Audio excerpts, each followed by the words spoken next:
Hey everyone, आज एक नए ऑर्गन के बारे में पढ़ते हैं, दैट इज़ ब्रेन। हम अर्लियर भी कुछ ऑर्गन्स के बारे में जान चुके हैं, आज ब्रेन के बारे में जानेंगे।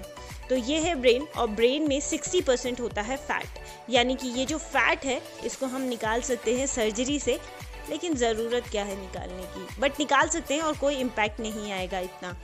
एक दिन में कम से कम 60,000 थॉट 60,000 थॉट्स हमारे दिमाग में आते हैं, जिसमें अराउंड 70% थॉट्स नेगेटिव ही होते हैं। हम ज़्यादातर चीज़ों को नेगेटिव वे में ही लेते हैं। ओके, अब आपको ये जो इमेज दिख रही है, आपको लग रहा होगा ये क्या हो रहा है। तो ये हो रहा है कि हम अपने ब्रेन को पानी से भर रहे हैं, और ऑफ कोर्स हमें भरना भी चाहिए। यानी कि हमारा जो ब्रेन है वो कम से कम 75% वाटर से बना हुआ है, और इसको इतने वाटर की रिक्वायरमेंट होती भी है। आप यकीन मानेंगे कि अगर आप एक दिन में, वैसे तो आपको बहुत सारा पानी पीना चाहिए, लेकिन अगर आप एक ग्लास पानी पीते हैं तो अराउंड 14% आपका जो ब्रेन का वर्किंग रेट है वो इंक्रीज़ हो जाता है। तो आपको पानी पीना ही चाहिए। ओके, अच्छा, हेडेक के बारे में आप सबको पता है और बहुत सारे लोगों को होता भी है, इट्स अ कॉमन प्रॉब्लम। तो ये होता क्यों है? एक्चुअली होता क्या है कि जो हमारा नेक और जो हमारा हेड होता है, उसकी जो नर्व्स और मसल्स होती हैं वो आपस में कंबाइंड हो जाती है, जिसकी वजह से कुछ केमिकल रिएक्शंस होती हैं और हमें पेन होना शुरू हो जाता है, एंड इसको हम हेडेक बोलते हैं। ओके, ये है हमारा ह्यूमन ब्रेन, और ये उसकी थोड़ी सी एनाटमी आपको बता दूं। मैं आपको बहुत डिटेल नहीं बताऊंगी, जस्ट एनाटमी। तो ये फ्रंटल लोब है जो आपके ये फ्रंटल साइड से आता है, ये parietal at the back side, and this is the temporal lobe जो आपकी ये कान की साइड से आता है, इनकी साइड वाला जो हो गया, ठीक है ना। इसमें जो आपको ये दिख रहे हैं ये ऐसे ऐसे लाइक दिस, इनको कहते हैं हम ग्रूव्स। तो ये जो ग्रूव्स होते हैं हमारे ब्रेन में, जिसमें जितने ज़्यादा ग्रूव्स होंगे वो उतना ज़्यादा इंटेलिजेंट, यानी कि उतना ज़्यादा इंटेलिजेंट कोएफिशिएंट यानी कि IQ होगा। ओके, और बता दूं कि ये जो जितने भी पार्ट में आपको ग्रूव्स नज़र आ रहे हैं, इसको हम टर्म करते हैं सेरेब्रम। तो जो सेरेब्रम है हमारा, वो हमारे ब्रेन का है सबसे लार्जेस्ट पार्ट, और ये हमारे सारे जितने भी लॉजिक्स होते हैं, रीजंस होती हैं, कैलकुलेशन होती हैं, आपकी मेमोरी होती है, यानी कि आपका जो मेमोरी कार्ड है जिसमें अपने मीडिया, यानी कि जैसे आप ना अपने इमेजेस, और यानी कि जो भी आपके रिलेटिव्स, जो भी आपके फ्रेंड्स हैं, उनके बारे में जो आपने स्टोर करके रखा हुआ है, वो सब सेरेब्रम में ही होता है। ओके, और जो हमारा ब्रेन है उसमें कम से कम 100 बिलियन न्यूरॉन्स होते हैं, और न्यूरॉन्स तो बहुत ज़रूरी होते हैं, क्योंकि जैसे आपके घर में इलेक्ट्रिसिटी पहुंचाने के लिए आपके पोल से वायर्स लगी हुई हैं, वैसे ही हमारी बॉडी में भी, पूरी बॉडी में न्यूरॉन्स लगे हुए हैं कि सराउंडिंग में होने वाले चेंजेस को आपकी बॉडी के अंदर पहुंचाना है कि बाहर क्या हो रहा है। जैसे आजकल आपको गर्मी लग रही है और आप फ़ैन चला रहे हैं, तो आपको कैसे पता चल रहा है कि गर्मी लग रही है? आपको पसीना आ जाता है और आप फ़ैन चलाते हैं। तो ये बेसिकली इसलिए होता है क्योंकि सराउंडिंग के सिग्नल, जो सराउंडिंग के मैसेजेस है, वो सिग्नल्स के थ्रू अंदर पहुंचाए जाते हैं वाया न्यूरॉन। ओके, चलो एक दूसरे पार्ट की बात करते हैं। तो ब्रेन का एक दूसरा पार्ट है, दैट इज़ द सेरेबेलम, और सेरेबेलम को तो मैं आपको बहुत अच्छे से बता सकती हूँ। कैसे बताऊँ? क्योंकि आजकल देखो लॉकडाउन है, लेकिन फिर भी लोगों को ड्रिंक करने पे मतलब कितना इंटरेस्ट है, और वो लोग जा रहे हैं लेने के लिए ड्रिंक को। तो क्या हो रहा है, उसको पीने के बाद होता क्या है एक्चुअली, तो जो उसको पीने के बाद हमारा सेरेबेलम इफेक्ट हो जाता है। तो जो ये सेरेबेलम है हमारा, इसका काम होता है इक्विलिब्रियम बैलेंस मेंटेन करना और हमारी बॉडी के पोस्चर को मेंटेन करना। इसलिए आपने देखा होगा कि जब ड्रिंक कर लेते हैं तो वो लोग अपना बैलेंस नहीं बना पाते। और एक इंटरेस्टिंग बात बताऊं कि जिस टाइम पे उन्होंने ड्रिंक करी, यानी कि बहुत ज़्यादा ड्रिंक करने के बाद हमें उस टाइम की जो चीज़ें हैं वो याद नहीं रहती हैं, यानी कि सुबह उन्हें पूछते हैं क्या हुआ था, है ना। तो उसको बोलते हैं इक्विलिब्रायोसेप्शन, यानी कि ये जो हमारा इक्विलिब्रायोसेप्शन है, ये ड्रिंक करने से क्या होता है, डैमेज, यानी कि इसका बैलेंस मेंटेन नहीं हो पाता। तो सेरेबेलम को ज़रा ध्यान में रखिए आप। नेक्स्ट आता है एक इम्पॉर्टेंट पार्ट, हिप्पोकैम्पस। तो हिप्पोकैम्पस एक्चुअली क्या है कि जब हम छोटे थे, 1 2 3 4 5 साल के थे, तो हमें अपनी बचपन की चीज़ें याद नहीं हैं, क्योंकि उस टाइम पे हमारे पास हिप्पोकैम्पस था ही नहीं, तो हमें याद कैसे रहेगा। ओके, तो हिप्पोकैम्पस बाद में डेवलप होता है, जो कि ज़रूरी है हमारी चीज़ों को याद रखने के लिए। नेक्स्ट है हमारे पास एमिगडाला। एमिगडाला बहुत ही इंपॉर्टेंट पार्ट।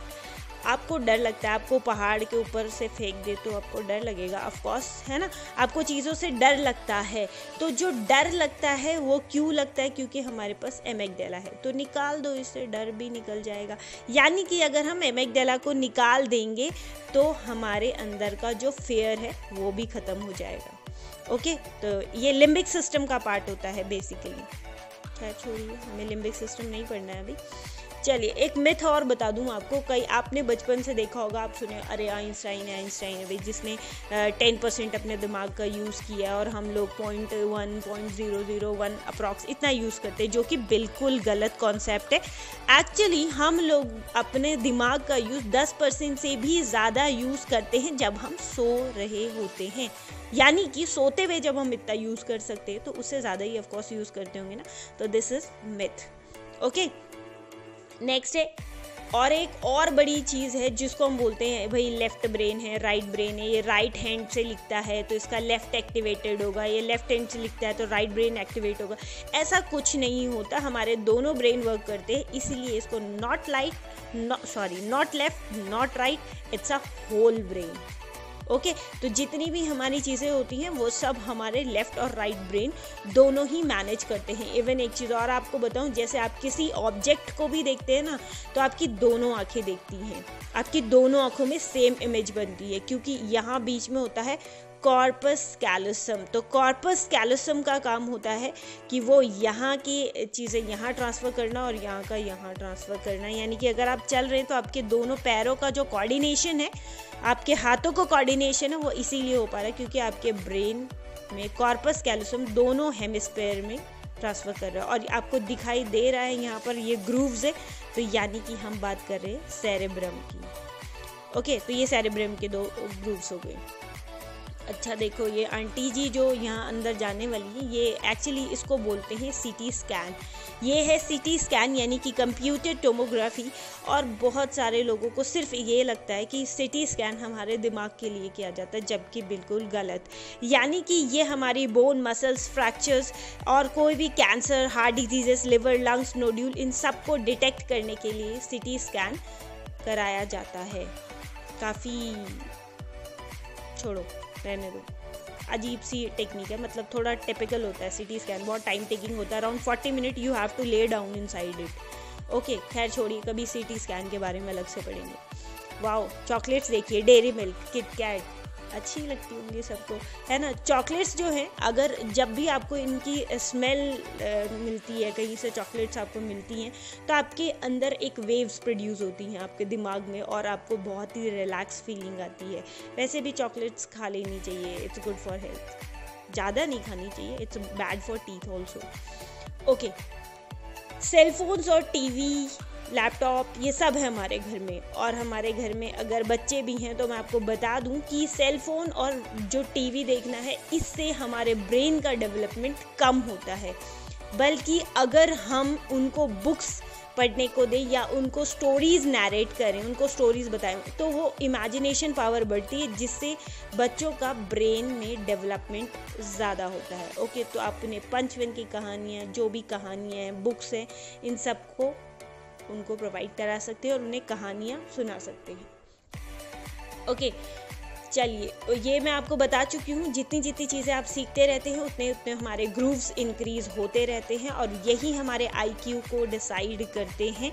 तो आईक्यू अलग अलग प्रकार के होंगे आपके बॉर्डर लाइन में, सुपीरियर है, ब्राइट है, low average, extremely low average, gifted, dull, ऐसा कुछ आपका आईक्यू हो सकता है। आप भी अपना आईक्यू कैलकुलेट कर सकते हैं।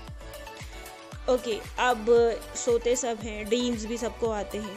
तो ये जो ड्रीम्स आते हैं हमको, ये जो सपने आ रहे हैं हमें, ये क्या है पता है आपको? ये है imagination and psychological factors and neurological factors, यानी कि आपने कोई चीज़ देखी, आपने उसको इमेजिन करा, तो कहीं ना कहीं वो आपके दिमाग में फीड हो गई है। भले आपने उसके बारे में बहुत कम सोचा, लेकिन कहीं ना कहीं आपने सोचा और वो आपके दिमाग में फीड हो गई।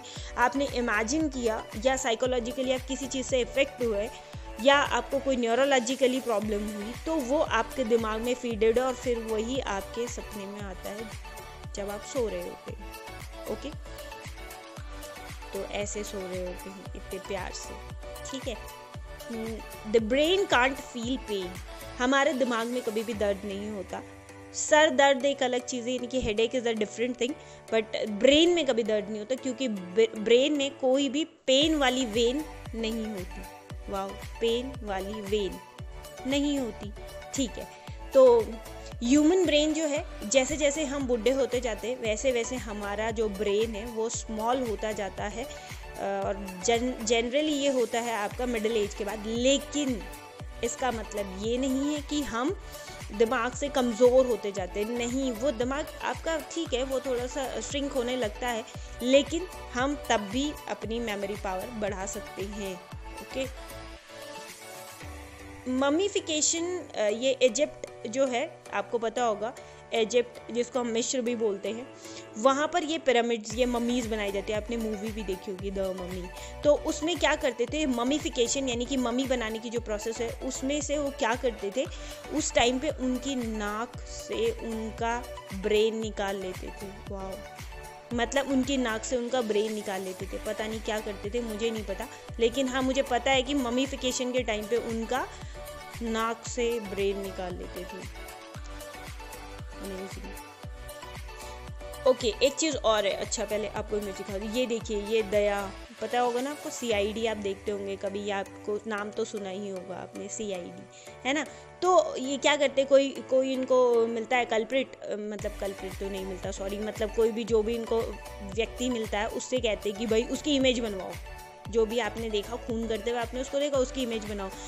लेकिन जबकि ऐसा नहीं हो सकता। अगर हम किसी आई विटनेस को देखें तो वो जो क्रिमिनल सस्पेक्ट्स हैं, यूजुअली वो सिर्फ 50% ही एक्यूरेट बता सकता है। ऐसा कभी नहीं हो सकता जैसे उसमें दिखाते वाओ अच्छा बिल्कुल करेक्ट इमेज बना दी, ऐसा कभी नहीं हो सकता, क्योंकि हमारा जो ब्रेन है वो सिर्फ 1/16 सेकेंड तक ही इमेज को रखता है। अगर हम किसी को देखते हैं तो वो 1/16 सेकेंड तक हमारे ब्रेन में रहता है।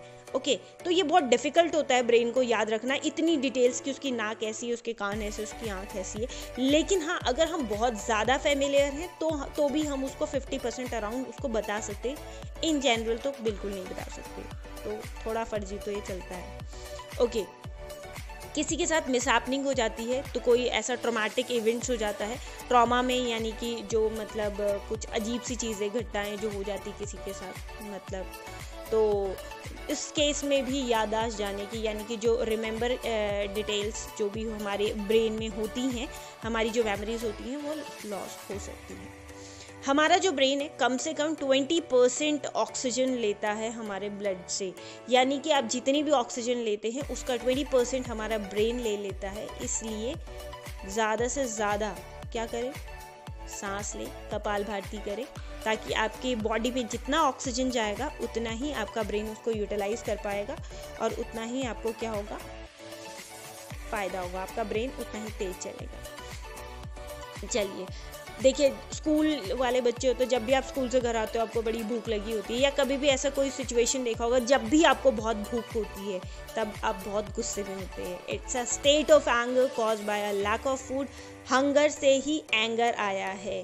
ओके, तो ये एक नेगेटिव चेंज होता है हमारे इमोशनल स्टेट में। ऐसा होता क्यों है, क्योंकि हमारे ब्रेन में कुछ न्यूरोपेप्टाइड केमिकल्स होते हैं, तो जब भी हमें भूख लगती है न्यूरोपेप्टाइड केमिकल सिक्रीट होते तो हमें गुस्सा भी साथ आता है।